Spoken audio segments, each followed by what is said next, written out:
otorgado por la Pontificia Universidad Católica del Ecuador. Tiene un diploma de gerencia en salud otorgado por la Universidad Nacional de Loja, diploma superior en docencia universitaria por la Pontificia Universidad Católica del Ecuador. Es miembro activo de la Sociedad Ecuatoriana de Ginecología y Obstetricia, capítulo Pichincha. Es docente de la Pontificia Universidad Católica del Ecuador, del internado rotativo, y es médico tratante del servicio de alto riesgo obstétrico del Hospital Nueva Aurora, Luz Helena Arizmendi. Doctora Lima, bienvenida. En este momento puede compartir su pantalla e iniciar su presentación.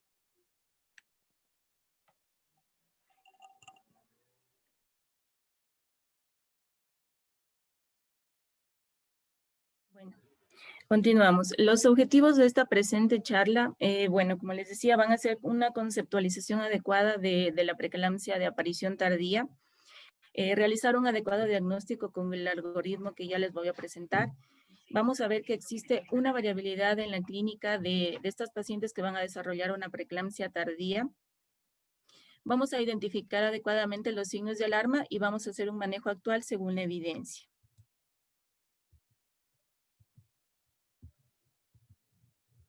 Vamos a empezar la presente charla contando un caso clínico. Me pareció una buena forma de explicar cómo es la aparición de la preeclampsia tardía.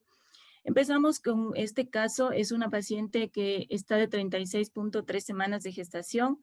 Ella presenta tensiones arteriales de 143/89, tiene también diastólicas entre 90, 92, 32 años, un índice de masa corporal de 28, no hay hipertensión previa ni antecedentes relevantes en sus embarazos anteriores, y la orina reciente presenta un radio proteína creatinina de 0.27 miligramos, que es normal. Entonces, aquí nos hacemos la primera incógnita. Dentro del diagnóstico tenemos tres opciones. Vamos a ver si es una hipertensión gestacional, una preeclampsia o puede ser también una preeclampsia típica. Por lo tanto, en este algoritmo diagnóstico del CLIN de Barcelona, vamos a ver la embarazada que nos llega con hipertensión, a tratar de identificarla adecuadamente. Embarazada con una hipertensión, primero debemos saber la edad gestacional en la cual se presenta esta patología. Tenemos antes de las 20 semanas y después de las 20 semanas. Cuando se presenta antes de las 20 semanas, debemos hacerle el interrogatorio a la paciente para descartar que ya tenga una hipertensión crónica de base. Posteriormente, luego de las 20 semanas, sabemos que puede haber ya una hipertensión inducida por la gestación en sí, y debemos hacernos una pregunta: ¿la proteinuria es positiva o es negativa? Tomándola como positiva, una proteinuria en 24 horas mayor a 300 miligramos. Por lo tanto, si esta proteinuria resulta negativa, vamos a tener que es una hipertensión gestacional, y si es positiva, vamos a tener una preeclampsia en sí. En el caso de nuestra paciente sería una hipertensión gestacional debido a las tensiones arteriales y más que todo a el radioproteína creatinina, que es normal. Entonces tenemos en la analítica también que se le realiza a la paciente, vamos a observar una hemoglobina de 12, plaquetas 135,000, transaminasas en valores de 37, la AST, la ALT en 20 y una LDH de 400. Tenemos también función renal con una creatinina de 0.8. El diagnóstico definitivo, una hipertensión gestacional. ¿Cómo vamos a hacer el seguimiento de esta paciente con hipertensión gestacional o preeclampsia leve, que en Barcelona también realizan este manejo? Primero vamos a ver si la paciente está estable, ella es tributaria a un control ambulatorio de la preeclampsia. ¿Cómo le vamos a realizar? Teniendo un reposo relativo, una dieta normal. No se ha evidenciado que la restricción de sal sea mandatoria aquí. El control diario, esto es muy importante, de los síntomas, síntomas de vasoespasmo, la tensión arterial tomada frecuentemente, el peso y la monitorización de la madre en su casa para el bienestar fetal, que es mediante los movimientos fetales. Por lo tanto, también en estas pacientes vamos a realizar un control semanal en consulta externa, realizándoles una analítica y el bienestar fetal, que podríamos evaluarlo mediante una ecografía para descartar que tal vez pueda la paciente presentar una restricción de crecimiento y sea necesario requerir el Doppler para seguimiento. Posteriormente, continuamos desarrollando el caso. La paciente se le realizó la ecografía en consulta externa a las 36 igual punto 3 semanas. Ella tiene un peso, el bebé, de 2.650, un percentil 22 adecuado para la edad gestacional. Presenta un líquido amniótico normal, el Doppler de las arterias uterinas en promedio de 0,95 el IP, que es normal igualmente, y el resto del Doppler normal. Por lo tanto, esta paciente presenta ya un diagnóstico de una preeclampsia leve tardía. Dentro de la variabilidad clínica, ¿qué vamos a encontrar en estas pacientes? Aquí les he puesto dos brazos en los cuales puede haber una paciente con una preeclampsia tardía, como es el caso de nuestra paciente. Sabemos que la preeclampsia tardía es más prevalente que la preeclampsia precoz. En un 2 a 8% de los embarazos se va a presentar la tardía.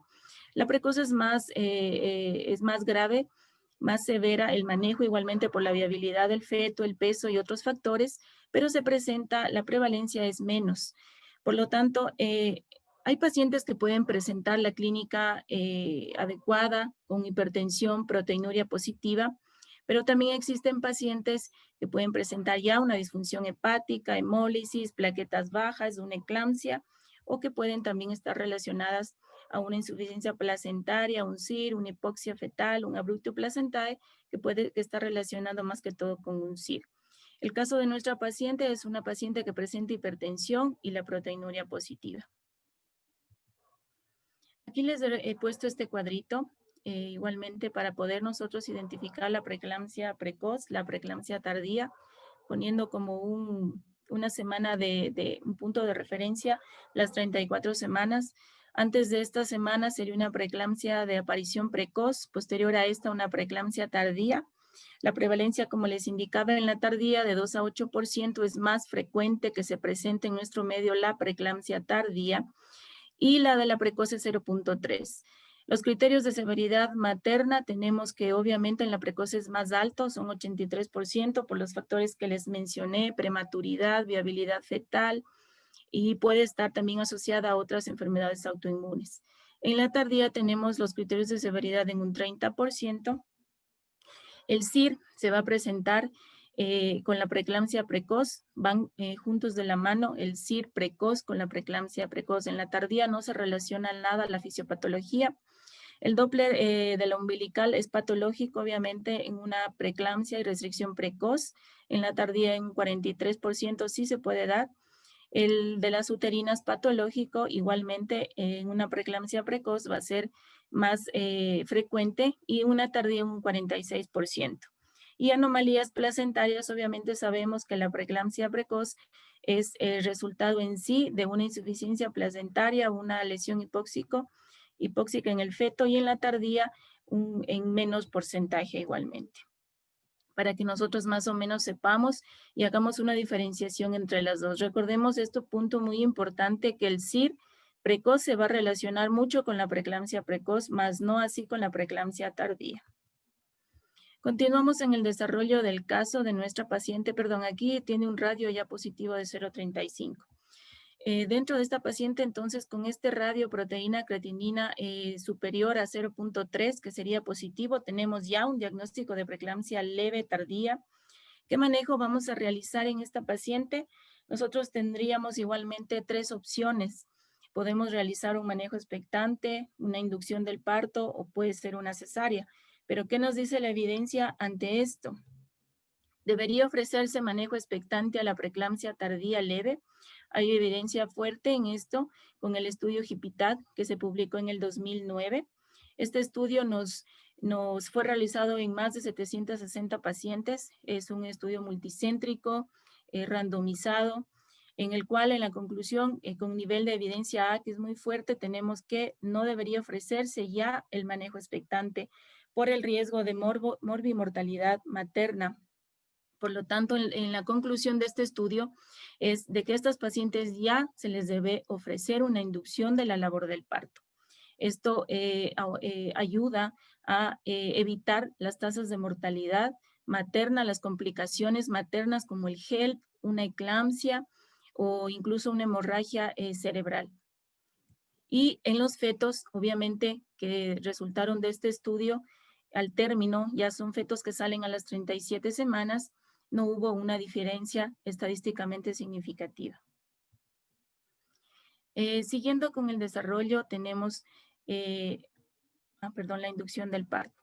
Entonces, en esta paciente se le hizo la inducción del parto con el diagnóstico de preeclampsia leve tardía ya a las 37.2 semanas. Posteriormente se realizó una cesárea por sospecha de pérdida de bienestar fetal. Fue una ARN femenina, pesó 2.500, su percentil estuvo en 12, que es normal, un Apgar 910 y igualmente un pH de, arterial en 7.26 normal. 4 horas tras del parto, la paciente presenta confusión materna, disnea, ya tiene tensiones arteriales de 170, 110, 169, 115. Observamos ya la diastólica mayor a 110, una saturación de oxígeno de 87%. Tenemos reflejos tendinosos normales, oliguria menos de 30 ml. Tenemos un radioproteína creatinina de 900 miligramos milimol y una analítica con una hemoglobina en 8, plaquetas en 30.000, transaminasas AST en 700, LDH 1600 y una creatinina de 1.1 miligramos.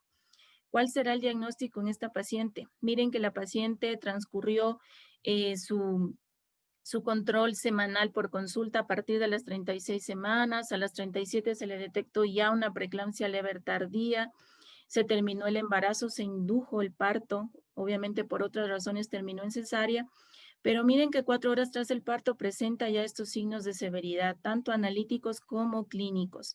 Por lo tanto, nos hacemos la siguiente incógnita. ¿Será un síndrome de HELP? ¿Es una púrpura trombocitopénica? ¿Un síndrome hemolítico urémico? Siempre es importante realizar el diagnóstico diferencial en estas pacientes, tomando en cuenta los signos tanto por analítica como signos clínicos. Antes de pasar a la siguiente diapositiva, sí quisiera indicarles la importancia que ya tienen ahora sí los factores angiogénicos. Por lo tanto, aquí dice factores angiogénicos útiles en el diagnóstico diferencial y muy buen factor pronósticos. Entonces, en este caso del diagnóstico diferencial, sabemos que la falla renal se va a presentar tanto en el síndrome hemolítico urémico, puede incluso presentarse en un lupus eritematoso, otros parámetros se van a repetir, pero lo que nos va a ayudar en sí a poder descartar estas patologías y hacer un adecuado diagnóstico diferencial van a ser los factores angiogénicos. Como sabemos, los factores angiogénicos fueron antiguamente creados en el desarrollo y la investigación del cáncer, debido a que estos factores promovían el crecimiento de vasos sanguíneos y de esta manera el crecimiento de los tumores. Nosotros, ¿cómo los vamos a relacionar aquí en el embarazo? Sabemos que el estado de embarazo es un estado proangiogénico. Por lo tanto, como podemos ver en esta imagen de aquí, los vasos a nivel de la placenta, a nivel del endotelio de la placenta, vemos en los factores angiogénicos, como podemos ver, tenemos el placental growth factor y el SFLT1. Estos son el proangiogénico, el VEGF y el placental growth factor, y los antiangiogénicos, el SFLT. Por lo tanto, en la preeclampsia, el placental growth factor va a disminuir y el SFLT va a aumentar. ¿Cómo vamos a darnos cuenta de esto? Tenemos el endotelio, como les indicaba, en los vasos sanguíneos se van a romper, se van a desintegrar cuando este factor disminuye. Y obviamente se eleva el factor antiangiogénico. Igualmente va a pasar a nivel de la placenta debido a que la preeclampsia es una falla endotelial, una falla de insuficiencia placentaria. Aquí igualmente necesitamos el placental growth factor para que pueda estos vasos sanguíneos de la placenta aumentarse en forma adecuada para la adecuada nutrición del feto. Y entonces aquí nosotros tenemos que igualmente van a disminuir, obteniendo una placenta que no va a desarrollarse de una manera adecuada, teniendo el aumento del PIG y la disminución del SFLT1. ¿Cómo podemos hacer esta relación para poder nosotros hacer el diagnóstico diferencial? Con el radio puede ser entre los dos factores, tanto el proangiogénico como el antiangiogénico, y también podemos realizarlo solamente al placental growth factor de manera individual. Aparte de ser útil en el diagnóstico diferencial, también nos va a servir como un buen factor pronóstico, debido a que si nosotros realizamos esto y debido a lo que les expliqué, podemos nosotros ya predecir si la paciente va a desarrollarse en una preeclampsia grave o una preeclampsia complicada, tanto con HELP como con alguna otra complicación como la eclampsia o una insuficiencia placentaria severa. Se le realizó una analítica a la paciente, aparte de los signos y síntomas que les mencioné anteriormente, donde tiene unas plaquetas de 30,000, una transaminasa de 700, LDH de 1600, y miren, el PIG, que es el placental growth factor, está indetectable. Por lo tanto, esto corrobora la teoría de que si este disminuye, obviamente no vamos a tener una adecuada fisiopatología a nivel del endotelio de la placenta y vamos a tener un mal pronóstico con la paciente. Entonces, el diagnóstico ya con estos signos de la analítica del laboratorio va a ser un síndrome de HELP, que ya incluso el factor angiogénico nos estaba indicando. La auscultación respiratoria, como ustedes pueden darse cuenta, la paciente parecía que entró estable, tanto en los controles, posteriormente se fue complicando y ahora tenemos ya una paciente con una auscultación respiratoria, tiene crepitantes basales bilaterales, en la RX de tórax ya tuvo una radiografía compatible con un edema de pulmón. Entonces, miren, el diagnóstico actual de la paciente ya es una preeclampsia tardía severa con HELP. Esto corroborado tanto por laboratorio como por sintomatología clínica y el factor angiogénico. Entonces, ¿qué vamos a hacer en esta paciente que en el puerperio incluso nos debutó, ya nos indicaba estos síntomas de una preeclampsia severa? Vamos a primero hacer y realizar una monitorización materna estricta en esta paciente. ¿Cómo la vamos a realizar? Un reposo relativo, dieta normal, siempre observando y monitorizando los síntomas de vasoespasmo. La tensión arterial, al menos durante las 48 primeras horas, debe ser estricto el control. Puede ser una tensión arterial en monitorización continua, como en este caso les he colocado aquí, o puede ser primero en las 24 horas y 48 horas, o pueden, dependiendo e individualizando el caso de la paciente, realizar controles periódicos de la misma. El control de fluidos es muy importante, la diuresis, el balance, quizás a veces nos olvidamos, pero es muy importante esto debido a que debemos hacer un adecuado manejo de líquidos, controlar que la paciente no nos esté en oliguria y realizar también una analítica de laboratorio cada 24 a 72 horas es lo indicado. El tratamiento antihipertensivo no ha demostrado que influya tanto en la morbimortalidad materna, pero está más indicado para evitar una crisis hipertensiva en estas pacientes de una hemorragia cerebral y sabemos que los fármacos de elección son el abetalol, la hidralazina y el nifedipino. La profilaxis para eclampsia, esto sí es muy importante, que nosotros el rato en que hacemos el diagnóstico de una preeclampsia severa, nosotros le brindemos a la paciente la profilaxis con sulfato de magnesio. Esto sí hay una evidencia fuerte donde en las pacientes que ya se diagnostique esta preeclampsia severa se coloca y disminuye la morbimortalidad materna. La tromboprofilaxis también sabemos que son pacientes de mucho riesgo, pacientes preeclámpticas con HELP, entonces está muy indicada la tromboprofilaxis con heparina en el puerperio. Y el tratamiento de las complicaciones, como en el caso de nuestra paciente, el edema agudo de pulmón, se debe hacer un adecuado control del balance de fluidos diuréticos para así evitar la sobrecarga hídrica. El síndrome de HELP, aquí les pongo un tercer cuestionamiento. Esta paciente tiene un síndrome de HELP. En el síndrome de HELP nosotros tenemos tres opciones. La evidencia que nos dice, se debe colocar corticoides y en el caso de colocarlos, ¿cuál de los dos sería el adecuado? ¿La betametasona, la dexametasona o definitivamente no colocamos corticoides? Por lo tanto, deberíamos administrar corticoides en el síndrome de HELP. En los estudios nos indican que no hay ningún efecto positivo en la morbimortalidad perinatal. No va a cambiar absolutamente en nada. Más bien, en estos estudios que se han realizado, lo que indica es que el uso de corticoides estaría solamente justificado para mejorar un poco la analítica, en este caso el contagio de plaquetas en pacientes ya con una preeclampsia severa y un HELP. Y dentro de los dos fármacos, la dexametasona ligeramente mejor que la betametasona, más que todo por el efecto a nivel de la analítica. Seguimos con la paciente, miren, estuvo ya con el diagnóstico de preeclampsia grave tardía en el puerperio más HELP. Ella estuvo 8 días ingresada en la UCI materna.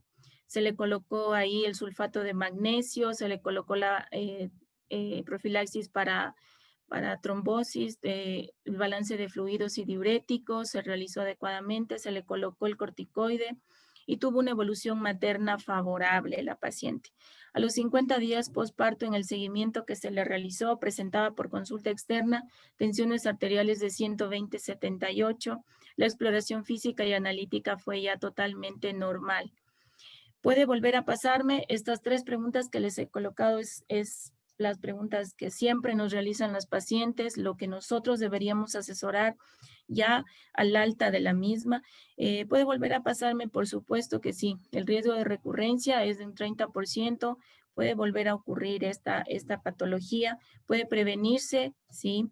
Es por eso que una historia clínica adecuada, indagando todos los antecedentes patológicos personales en sus embarazos anteriores, incluso familiares. Es importante debido a que pacientes con preeclampsias anteriores, ellas en sus embarazos, es importante, según el estudio ASPRA igualmente, la prevención con aspirina, 150 miligramos diario.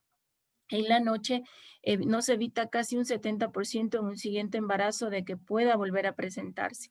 Hay riesgos a largo plazo, también tiene un riesgo cardiovascular materno incrementado por 3, la paciente que ya presenta esta complicación en su embarazo. Entonces, como nos pudimos haber dado cuenta, es un caso en el cual nosotros nunca deberíamos subestimar a las pacientes, siempre estar pendientes, no solo en la consulta durante el periodo prenatal, sino que también en el puerperio nos puede desarrollar y existe el riesgo de una preeclampsia tardía hasta los 15 días postparto.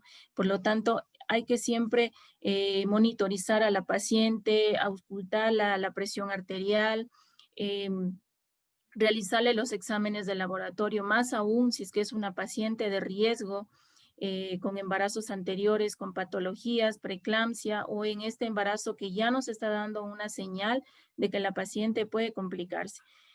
A nivel público también sería importante la adquisición de los factores angiogénicos, que como vimos nos va a servir más para diagnóstico diferencial y pronóstico de si se va o no a complicar esta patología más adelante como con HELP, como fue el caso de nuestra paciente. Por lo tanto, aquí les vuelvo a recordar esta diapositiva. Acordémonos que no todas las pacientes van a presentar una misma clínica o completa la clínica, sino siempre va a haber una variabilidad en la presentación de los síntomas, tanto clínicos como de laboratorio. Acordarse también que puede estar relacionada a un CIR precoz, pero más la preeclampsia precoz. Y la prevalencia de la preeclampsia tardía es muy alta en nuestro medio. Por lo tanto, debemos siempre tomar en cuenta y en los controles en consulta hacer el seguimiento adecuado a estas pacientes. Recordemos todos los signos que pueden presentarse y la asociación también a patología placentaria. La enfermedad placentaria sabemos que está totalmente relacionada con un CIR precoz y todos estos síntomas de acá. Y en el caso de preeclampsia tardía, sabemos que la predisposición materna también juega un papel importante debido a que hay madres que quizás, bueno, son más propensas a presentar esta patología por edad, por factores de riesgo, por antecedentes ginecobstétricos anteriores. Entonces, no subestimar nunca a las pacientes y hacerles el seguimiento hasta el puerperio. Las conclusiones de este tema, tenemos que el único tratamiento definitivo para un trastorno hipertensivo sabemos que es la terminación del embarazo, sea este parto o cesárea. En mujeres con trastorno hipertensivo a término, como este caso será el tema de la preeclampsia de aparición tardía, en los estudios que les presenté, el parto inmediato reduce el riesgo de resultados maternos adversos o progresión a una enfermedad grave, sin afectar los resultados neonatales. Esto es muy importante, debido a que al tratar el binomio madre-feto, debemos siempre tomar en cuenta los dos. Los corticoides se justifican únicamente no para disminuir la morbimortalidad, sino en la analítica, en el contagio plaquetario, en pacientes ya que tienen una preeclampsia severa.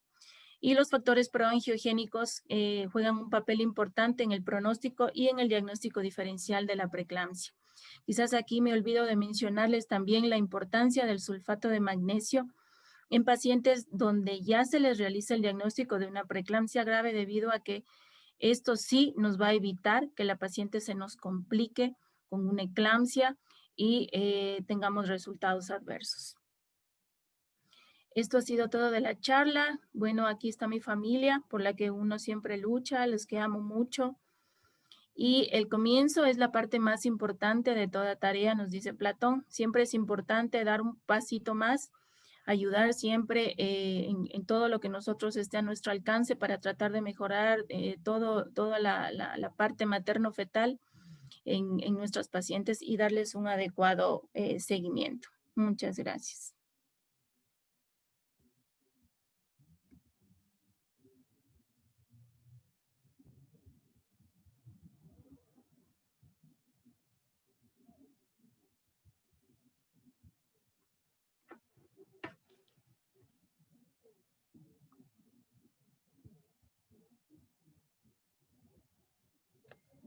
Muchas gracias, doctora Lima, por la conferencia. Existen algunas preguntas, le voy a formular la primera que tenemos. Dice, buenas noches, felicitando a la doctora Lima por su excelente ponencia. Mi pregunta, ¿cuál sería el esquema de dexametasona recomendado y con qué contaje de plaquetas se inicia el tratamiento de corticoides? Ya, bueno, el corticoide obviamente es para mejorar el nivel de plaquetas menores a 100.000. En el caso de nuestra paciente fue 30.000, ya la que tenga una preeclampsia severa con HELP. El esquema, obviamente, el que sabemos de la dexametasona, 6 miligramos, divididos en 2 dosis al día por 2 días. Ok, también nos pregunta, ¿nos recomienda sulfato de magnesio posparto en una preeclampsia severa, posparto o HELP, o dosificación y cuánto tiempo? Sí, como les mencionaba, el sulfato de magnesio es muy importante el momento que hagamos el diagnóstico de una preeclampsia severa, independientemente si fue durante el embarazo o a la terminación del embarazo o en el puerperio. Incluso recomienda Barcelona dejarle hasta 2 días postparto el sulfato en caso de una preeclampsia severa. La dosis, obviamente, hay mucha discrepancia a nivel mundial en todos los estudios que se han realizado. La dosis, algunos estudios mencionan que dosis de 6 gramos de sulfato de magnesio es la adecuada en el caso de una preeclampsia severa, y dejarle luego de mantenimiento a 2 gramos por 48 horas, obviamente siempre individualizando el caso, controlando a la paciente y viendo cómo va evolucionando nuestra paciente, ya que todas no van a responder de una manera similar o no van a responder de una manera a la esperada, a la que nosotros queremos. Por lo tanto, la recomendación es esta, hasta 2 días posparto, y siempre y cuando valorando con analítica y con sintomatología, y más que todo con la diuresis en cada paciente en el puerperio. Ok, y la última pregunta, doctora. Nos dicen, buenas noches, ¿cuáles son los kits diagnóstico para medir los factores proangiogénicos disponibles actualmente? Bueno, a nivel del ministerio no tendríamos los kits. Bueno, creo que la maternidad Isidro Ayora sí tiene, pero nosotros deberíamos solicitar los factores los proangiogénicos, los antiangiogénicos. Dentro de estos el placental growth factor y el split, realizar los dos, la medición en sangre, y posteriormente realizar el ratio entre los dos para poder saber el pronóstico, o realizarlo de manera individual solamente al factor proangiogénico, el placental growth factor, y de esta manera obtener también una adecuada medición para tanto el diagnóstico diferencial como el pronóstico.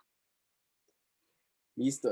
Muchas gracias, doctora Gabriela Lima, por acompañarnos en esta noche, más aún de fin de semana, y estar con nosotros e impartir estos conocimientos a todo nuestro auditorio.